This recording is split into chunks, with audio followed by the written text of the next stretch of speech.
PCB के जो नए चेयरमैन मोहसिन नकवी हैं, उन्होंने कल प्लेयर्स उनके पास मौजूद थे, डिस्कशन रही किस तरह से पाकिस्तान क्रिकेट को बेहतर किया जा सकता है। तो एक फैसला ये किया गया कि नेशनल टीम के जो प्लेयर्स हैं, ये स्क्वाड जो है काकूल एकेडमी भेजा जाए, उनकी कोई फिजिकल ट्रेनिंग और मेंटल स्ट्रेंथ की वजह से।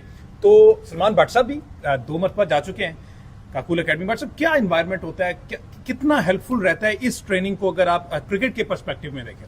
देखिए, आई थिंक डिफरेंट कंडीशंस होती हैं, हाई एल्टीट्यूड है और वहाँ पे आपकी जो काकूल स्कूल है आर्मी का, वहाँ पे कैडेट्स भी ट्रेन करते हैं, आर्मी के अपने एथलीट्स भी ट्रेन करते हैं।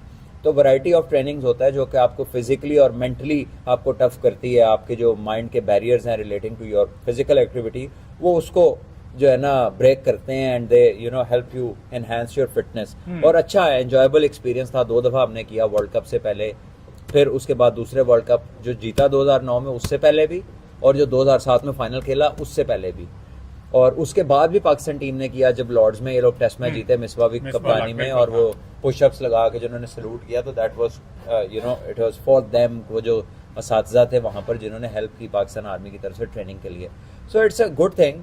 और 15 दिन जो है वहाँ पर हमने दोनों टर्म्स में गुजारे थे, और उसमें हर्डल कोर्स भी होता है एंड ऑफ द डे, और उससे पहले काफ़ी सारी एक्टिविटीज़ होती हैं, जिम में भी, आउटडोर्स भी, रनिंग, शटलिंग, स्प्रिंटिंग, तरह तरह की चीज़ें, कोर स्टेबिलिटी, तो फिटनेस टेस्टिंग भी होती है। So I think it's a good experience और लड़कों को मजा आएगा। Just for the sake of mental strength और फिजिकल फिटनेस, क्रिकेट का तो इससे उस तरह से एज सच कोई डायरेक्ट बराह रास्त it is obviously has to do a lot with the physical and mental side, not cricket related.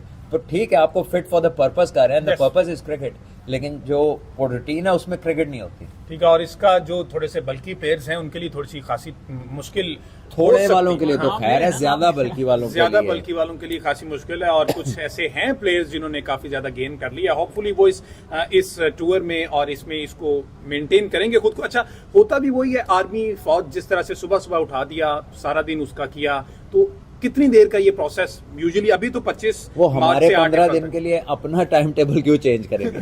वो तो सुबह सुबह उठाएंगे, ठीक है, फजर के बाद वो काम शुरू होएगा, फिर आपका एक ब्रेक आती है ब्रेकफास्ट की, उसके टाइमिंग्स होते हैं, आइटनरी मिल जाएगी ना पूरे 15 दिन की, कि वीक 1 क्या करना है, वीक 2 क्या करना है, उसकी टाइमिंग, हर चीज जैसे क्रिकेट बोर्ड नॉर्मली रूटीन में करता है। अच्छा, क्या वो सारी चीजें ये जो रमजान दरमियान में आ रहा है, तो इसके बावजूद इसकी इफेक्टिवनेस बरकरार रहेगी उस तरह से?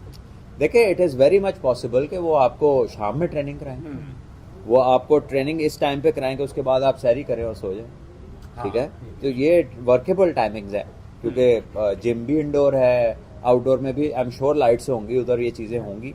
तो ये तो नहीं हो सकता कि रोजा भी रखें और हाई एल्टीट्यूड पे जाके आप ट्रेनिंग करें। कल की अगर परफॉर्मेंस देखी जाए, बाबर आजम की बैटिंग से पहले आ जाते हैं जी 64 रन की आउट क्लास इनिंग्स के लिए 40 गेंदों पर, जिसमें से 2 छक्के हैं, 7 चौके हैं। बट साहब, बाबर आजम ने अगेन प्रूव किया और ये टॉप स्कोरर भी बन गए पीएसएल के। और ये उन लोगों के लिए क्या कह सकते हैं, तमाचा ही है जो बार बार स्ट्राइक रेट की बात करते हैं, बाबर की परफॉर्मेंस की बात करते हैं।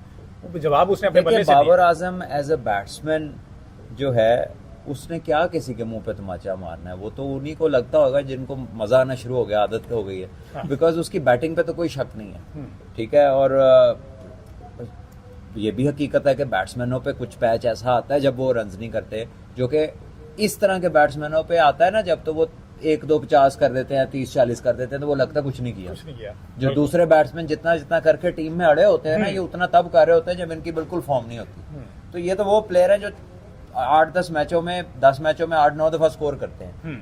तो आई थिंक इसमें कोई शक नहीं है कि वो कितना बड़ा प्लेयर है। द पॉइंट इज कि एक तो वो खुद खेल रहा है, साथ उसके साइम, तो ये ओपनिंग पार्टनरशिप बड़ी इंपॉर्टेंट है। बिल्कुल, आप देख लीजिए जो इसमें टीमें जीत रही हैं और बैटिंग अच्छी कर रही हैं, चाहे आप मुल्तान को देख लें, चाहे आप इनको देख लें, ओपनिंग पार्टनरशिप बहुत इंपॉर्टेंट है। और अगर आप पिछला सक्सेस लाहौर कलंदर्स का देख लें, तो उनके भी टॉप 3 में रन जब भी आते थे वो टूर्नामेंट बिल्कुल ऐसी। तो यहाँ पर ये बड़ा इंपॉर्टेंट है, और आई थिंक कि अब बाकी टीम भी उनके साथ मिलना शुरू हो गई है। यानी बाबर ने किया, सैम ने किया, नीचे आ जाए आप, हसीबुल्ला कंट्रीब्यूट कर रहे हैं, कल तो पावल ने भी कंट्रीब्यूट किया, आमिर जमाल अच्छा फिनिश कर रहे हैं, और कल उन्होंने बॉलिंग बड़ी अच्छी की। तो आई थिंक एक एज अ टीम जो है ना, इन्होंने इसमें बेहतरी लेकर आए हैं अपनी गेम में, और कल इनकी इंटेंसिटी से लग रहा था दे मीन बिजनेस, ऐसा लग रहा था। हालांकि जो दूसरी टीम है वो सबसे मजबूत बिल्कुल। टीमों में उसका शुमार टेबल होता है, टॉपर सबसे है, अच्छी क्रिकेट खेलते हैं, ऑर्गेनाइज टीम है। लेकिन I think Zalmi were brilliant last night. लेकिन फिर भी बड़ा करीबी ये मैच गया। इफ्तिखार अहमद की बैटिंग देखिए, साइम अयूब की बात साहब ने बात की, 5 छक्के साइम अयूब ने कल लगाए हैं, 3 चौके हैं, और अगर देखा जाए तो 42 रन तो जनाब सिर्फ बाउंड्रीज की हैं, बाकी बच्चे 4 रन तो वो कुछ सिंगल डबल किए। तो कोई ऐसा शॉट बट साहब को नजर आया जो मिस कैलकुलेट हुआ हो? देखिए शॉट्स तो बड़े अच्छे मारे और इनका रोल एक एग्रेसर का है, ये पावर प्ले का एडवांटेज भी लेते हैं, और सबसे अच्छी बात है कि रेंज बहुत बड़ी है। तकरीबन आप थर्ड से लेकर आप इनकी फाइन लेग तक अगर देखें, जिसमें 9 लोग शॉट भी आती है, ऊपर से भी मारते हैं, कट भी आपने देखा, इसमें कट पे भी छक्के लगे, पुल पे भी लगे, स्विवल भी किया उन्होंने शॉट मारते हुए, उसको अंदर भी लेकर गए फाइन लेग की तरफ। तो रेंज जब इतनी ज्यादा हो बैटर की, तो नया बॉल चांस लेना चाहिए। इन्होंने सीखा कुछ नहीं, पता नहीं इन्होंने एनालिस्ट रखे क्यों हैं, क्योंकि इसी बैट्समैन को इसी पिच के ऊपर नसीम शाह आगे गेंद करके आउट कर रहे थे जब बॉल स्विंग हो रहा था। इन्होंने उसको कोई बॉल सारे के सारे तो पीछे किए हैं, कट पे 3 छक्के कट पे खाए हैं, 2 छक्के पुल पे खाए हैं, और जितने भी शॉट है सिवाय एक आध बॉल के, एक आध स्ट्रोक के, बाकी तो सारे शॉर्ट पिच बॉलों पे है, और जिसको शॉर्ट पिच करने चाहिए उसे आगे करके छक्के खा रहे हैं। तो इनकी नहीं समझ नहीं आ रही कि इनके एनालिस्ट इनको क्या दिखा रहे हैं।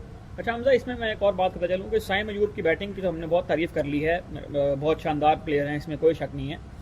लेकिन कभी कभार ऐसा होता है कि आपकी जो खामियां हैं वो छुपी रह जाती हैं। जिस तरह कल आउट हुए साइम अयूब, मेरा ये ख्याल है कि ये एक सॉफ्ट डिसमिसल था जिसको अवॉइड किया जा सकता है। थोड़ा सा लेट हो गए उस बॉल को वो खेलने में, और उसको रिव्यू लेके उन्होंने जो है वो कन्वर्ट किया था, वो अंपायर को नहीं लगा कि वो आउट था। लेकिन उस बॉल को जो है वो जिस तरह कंफर्टेबली वो खेल रहे थे साइम अयूब, मेरा ख्याल है कि उसको खेलने में वो जरा से लेट भी हुए हैं, जिसकी वजह से वो बॉल आके पैड गया था। और इस पर बट साहब अभी कह रहे थे पिचिंग आउटसाइड, अपेरेंटली लग रहा है ये बिल्कुल। हाँ, यहाँ से जहाँ हम बैठे हैं तो ये लग रहा है। देखिए ये बेनिफिट ऑफ द डाउट, और इतने मार्जिनल डिसीजन है ना, यहाँ पर आकर जो है ना बंदा कहता है कि ये आपने बैट्समैन का जो एक होता था ना कि जी जहाँ पे आपको शक है वो बैट्समैन की फेवर में जाएगा, लेकिन अब ये ऐसा है कि जो भी थोड़ा बहुत शक है वो अंपायर की फेवर में जाएगा। यानी अगर वो कह दे कि आउट है तो ये आउट है, अगर वो कह दे ये नॉट आउट है तो ये नॉट आउट है।